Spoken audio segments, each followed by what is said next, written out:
It is called a pulper, and the purpose of it is to take the fruit off of coffee. You're seeing the coffee fruit within its green form. When it ripens and is ready to be picked, it's cherry red, and people refer to it as coffee cherry at that point. Okay. But what you want, if you're a farmer and you're making coffee, are the beans inside of it. The fruit is nice. Okay. We take that So off the and we beans use. inside of it. There are the 2 coffee beans. Let me see if I can place them on the floor. This is last season, and yeah, these have been out here for some time.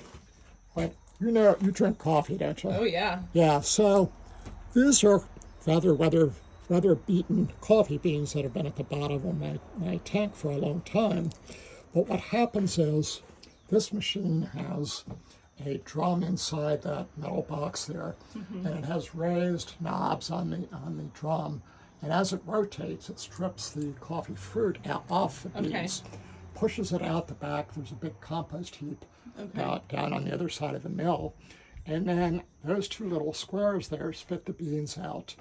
And they go first onto this grid, and this is a shaker grid. I'm going to start this up for you so you can see it in a moment.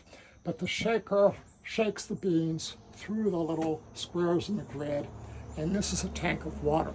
So you have to say we're now 2 months away from harvesting coffee. Okay. So at the moment, this has not been used for a while, and it's messy. Right. And do you only harvest it once a year? How many times do you harvest coffee a year? Well, that's the other part of having to follow in our Japanese forebears, because we're still on the steep slopes, because there's coffee that's some in sunlight, partial shade, full shade.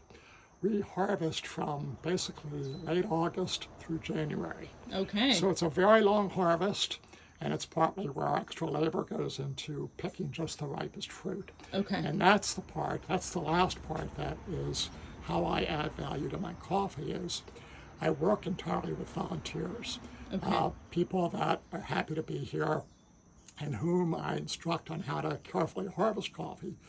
I tell them, just bring me the ripe, red, juicy coffee fruits, the coffee cherry. Leave the yellow-orange ones, leave the green ones.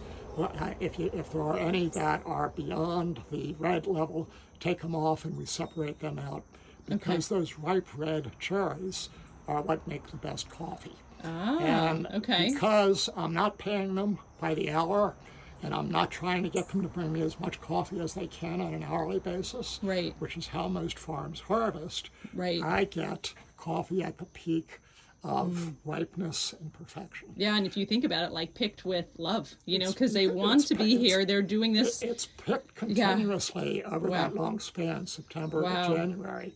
And little batches are what we do. We basically will put together what's probably maybe 3 or 4 or 5 gallon buckets per pick. And we'll run that through, and then we put it out here to dry, just like you saw it when it was so open. under There's the no roof, coffee drying right? because it's not coffee season. Okay. So anyway, do you want to see this baby run? Yes, I want to see it. All right, cool. I can see you got a knack for pictures. This has not been run in a while.